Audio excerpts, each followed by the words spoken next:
Man, this quality is so bad. Grainy. Oh well, but yeah.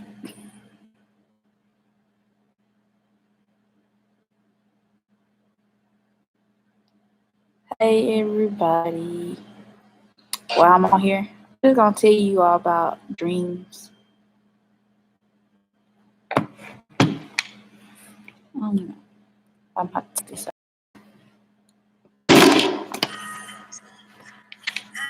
Okay, let me fix this. Okay. This is my wall.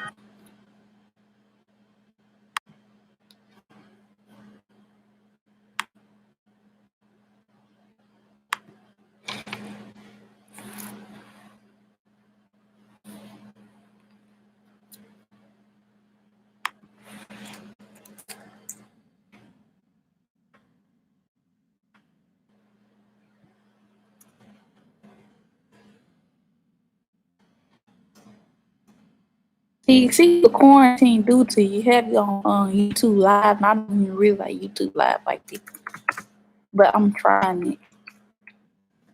Uh, I can get used to it.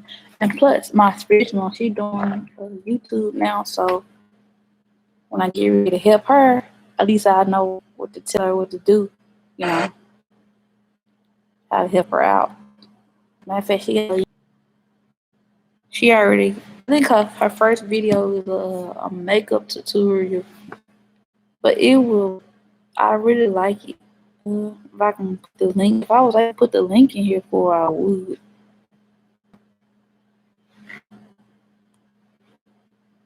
I don't know if I put the link for her makeup tutorial. I don't know about hard. Who's this one person that keep going on coming off? I don't got enough like 4 subscribers. I am gifted in interpreting dreams. Um, God gives me revelation about dreams and about what they mean. It just I haven't really did it in a while, but I know this one of my areas, interpretation.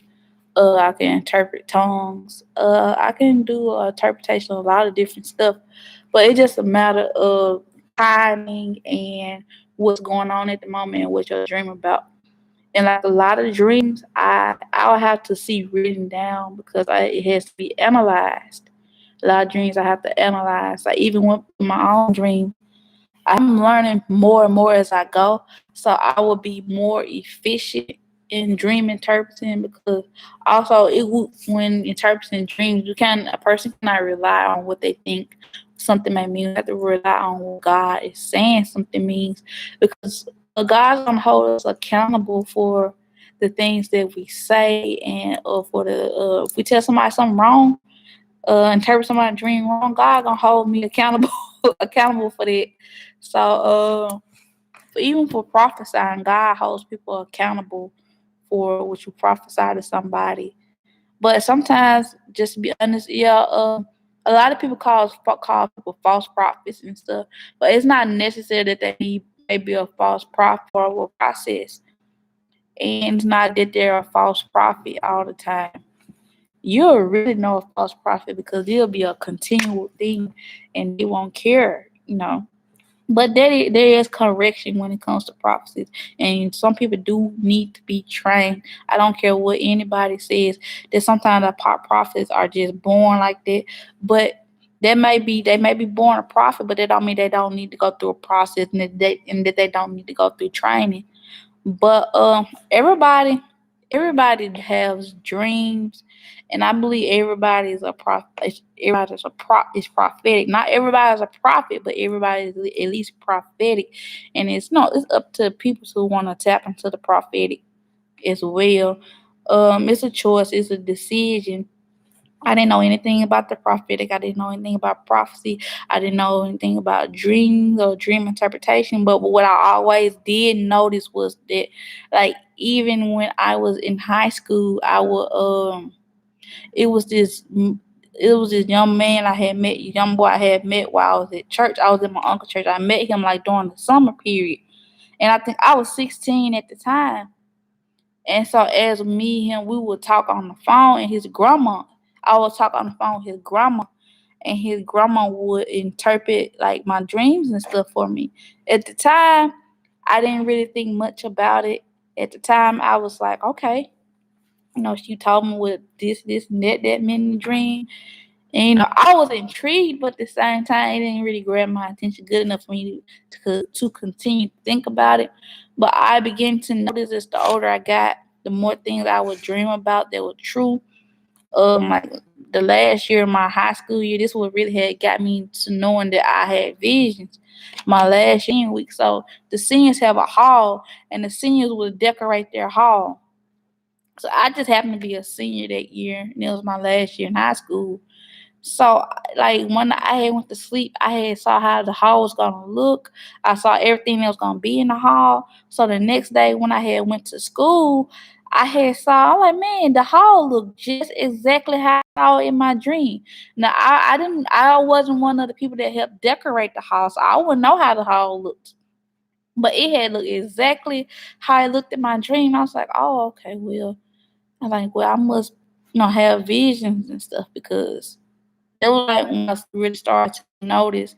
And then even then, I would talk to the young man. I would talk to his grandmother, and his grandmother would like confirm things for me about me having visions, me having dreams. And she did tell me the older I get, the more it would increase upon me. But this was before I even know about the prophetic and dream interpretation. I was like, oh, okay, cool. But even like while I was in college and stuff, like I was always into dream interpretation because there was a website. I used to love going to this website. It was called Papa Forum, something like that, Papa Dreams Forum or something. And it was this lady, she had so much information. She had information about what a feather meant, what a certain color meant, what a certain setting meant. So I would go look through all the stuff that she had written on there. But after a while I kinda had stopped going on there because I had felt like even though you could also type your dreams on there and she would help interpret it, but her main goal on this website was to help people to learn how to interpret dreams. But I had kind of stopped going on the website because I felt like to a certain degree that my dreams were interpreted properly, like to the complete, like what it totally meant. Because I'm like, I know she was telling me my dream meant something one time, but she solely was specifically based on one thing, and she thought that if something meant something, that's what it meant. But God had told me that sometimes just because a dream seems as it is, and just because somebody says something means something, that does not mean what it means all the time. Let's say, for instance, in one dream, you can have an airplane, and the airplane might be meaning one thing in that dream, but just because, and then you have another dream with the airplane in it, but it does not mean that the same that dream is going to be meaning having the same meaning as the first dream with the airplane, because the airplane in the first dream can have one representation. It all depends on the settings in your dreams, what's going on around you in your dream. So one object may not have the same meaning in every dream. Like, say for instance, about I had a dream about I had a pet, Roxy, shit, and I had a snake that bit her. So the same snake that had bit her, I woke up, I started feeling like I don't like snakes, and then I have another snake, a dream where a snake was protecting me. So the snake will not have the same representation in both dreams. It will be different because it was different circumstances and different. It was a different setting, different things happened within the dream. So, and people were used to, they would come to me like when I first really just got into church and things like that. Um, People would come to me about, interpreting their dreams. I didn't understand why. I'm like, why they asking me about that dream? Because I never had said that I could interpret anybody's dream. I never said that, that I could do that. But people would just come to me about their dreams and stuff and ask me what I thought. I was like, so I would tell them what I thought. So, but it was just God letting me know that He called me for to be able to interpret dreams. And I still have when I did get in church for that part, because I would start to see certain numbers a lot. Like I would see 111 or 1111 a lot. is my number. I don't care. Even now, 1111 is my number. So for me, when I see 1111 now, because I always used to say, oh my God, what does 11 mean? I mean, I used to see 11 so much. So I was like, God, what does 11 mean? And like for so many years, I did not know what 11 meant. Cause I was see it, I saw for a good 2 to 3 years before I found out there's no reason or explanation why a feather should be there. And they're like a pure like birds and stuff be here for feather just to be around like that. Like even one time I was just laying down, I was praying, and if you not know, when I got up, tell me what feather right below me. So that's why I know I found a lot of feathers too. But back to what I was saying, in with these dreams and these numbers, I finally found out about that number. So 11 for me in the beginning, it means that I had met on October 11th. This is when I first connected with her, October 11th. So I never had paid attention to the date. Then I noticed one day, I was like, hold up, I connected with her on October the 11th.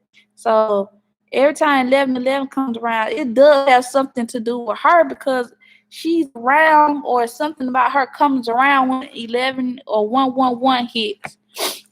And I began to notice this. I'm talking about different stuff might be going on, like lights. One time I was driving my apostle when we was in Chicago, and I was driving, and it was like the light had just turned red, and as soon as the light turned red, I was driving. I was like, man, I don't feel like getting brakes. The light turned back green, and the same thing happened for the next couple lights. Every red light turned to green super fast, and it had just turned red. And I was like, Mom, I was like, do you see what's going on with these lights? And she didn't notice anything that was going on with the stoplight. All of them that just turned red suddenly turned green. It's just like it'd be a lot of stuff that be going on. It had got me wanting to be like more serious about God. Because it started with my dream. Cause I had a dream that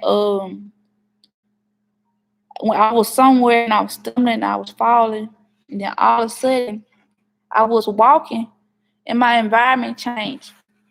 And then a voice that came out of nowhere, and this voice was loud, and it was like it wasn't really scary, but it was a real lava, like, and I could see it, but it was a long fall. I felt like I was falling forever. And then all of a sudden, then the voice said, "Or you can do this." And then my environment had changed, and then all of a sudden I went from falling to like flying, and I was flying in the sky. And in the sky, it was like cross patterns all over the place. I saw like a cross all over the sky, and I was like, I was flying like this. Then in my dream, I had felt so scared, and when I woke up, I felt really scared because to know that I had a dream where God was telling me either I could go to the pit or I could fly with Christ and do what He tell me to do. That's not really. To me, that's a dream good enough to make somebody make a decision. For me, it was because I'm like, okay, God, I'm gonna be more serious about you because I see He really gave me. That was like the most horrific warning dream I had because, oh my God, I don't want to fall down to the lake of fire. I don't want to fall down a big black pit and then with lava at the end of the aisle. No. They speak of that pit in the Bible. I was like, not me. So that was enough for me to make me not even want to go down that path. But it was at this when I had this dream. It was at a time that I wanted to be more into church, but I was kind of like decision. I ended up moving like some months later.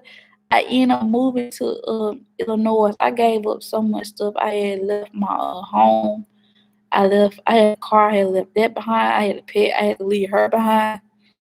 I mean, that was so sad. I didn't want to leave her behind, but I only had $13 in my pocket at the time, and I only had 2 weeks to make a decision whether I was going to leave or not. And if I didn't leave, there could have been a missed opportunity for me.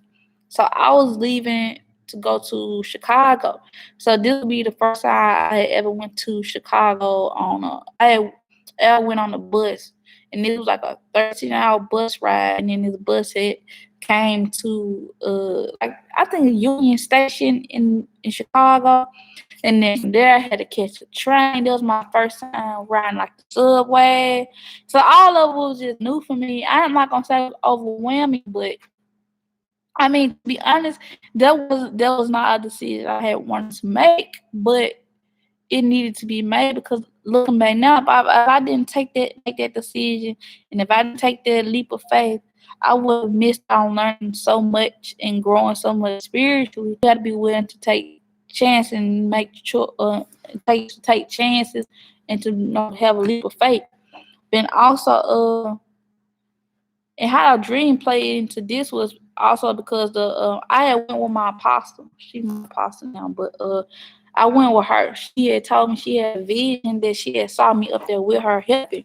Cause I had already told her before, like I wish I could be up there helping you and stuff like that. I mean, I didn't know I was gonna actually end up in Chicago helping her, but she just happened to come down in summer. She came down during the summertime because she had like a family reunion. So she was originally from close to where I was at. So I had met her then. So when she had this vision, she was telling me, but I had remembered some months prior, I did have a dream about her, her, like I was sitting out in the audience, she was in the pulpit preaching, and some things that took place, and like I was being convicted about a lot of stuff that I did, and God was purifying me and things like that in the dream. And I was like, why did I have a dream about her in the pulpit preaching to me? And at that point I had never met her in person. I didn't know I was gonna meet her in person some months later, but it happened. But that's why I'm saying that's how powerful dreams are. That's why it's important for people to pay attention to their dreams and to pay attention to, even if we have like visions in the day, those are important too. They're just as important as dreams. Because sometimes I do find myself, I'm not, I won't blank out, but I kind of go into like a little trance. I might be staring off into space like this, or I might be staring, then I'll be there for a minute till somebody call my name, then I come back to like, huh? That's because sometimes my mind been and went somewhere, and I don't know, like, I'm not aware of my surroundings, so I'm brought back too. But yeah, people should definitely pay attention to their dreams. And if you have the opportunity to learn how to be trained how to interpret, even in the Bible, Joseph, he was the one, he interpreted a dream. Just because Joseph had interpreted somebody's dream, he interpreted somebody's dream. He had told them there's gonna be 7 good years, and then there's gonna be 7 years of famine in the land. So when Joseph had interpreted Pharaoh's dream, the Pharaoh had gave him permission to take over to collect the food and to collect the goods to prepare for those 7 years of famine. So yes, indeed, it would happen to be 7 good years, 7 good years of crops, livestock, and all that. And after that was 7 bad years. But because Joseph interpreted the dream, he was able to prepare for it. So all the time we have warning dreams, and God's telling us to prepare for stuff. And to be honest, like all the dreams I had, they came to pass. And I was like, God, He warned me the whole time, because like last year was like some stuff that took place. It had hurt me. It deeply hurt me. But I had realized God had been preparing me, my heart all the time. God had been warning me all the time through my dreams. So I was like, God, I will never just not pay attention to my dreams. There are people, believe it or not, that can mess with your dreams. And these are people that are like into witchcraft, into voodoo, and all this other stuff. But into all that evil sorcery type stuff. But that's a whole nother topic. But I value my dreams, and that's one of my avenues for God, how God talks to me. So people should value their dreams. That's how God talks to a lot of us. Besides just hearing Him audibly like me, I see a lot, and my dreams play a big part into that. And I need to dream. I have to dream, because that's how God, a big deal, how God talks to me, and I do hear too. So yeah, so like after 18 to 24 hours or something like that, say. But I don't know who this one person is, but hey, you be blessed.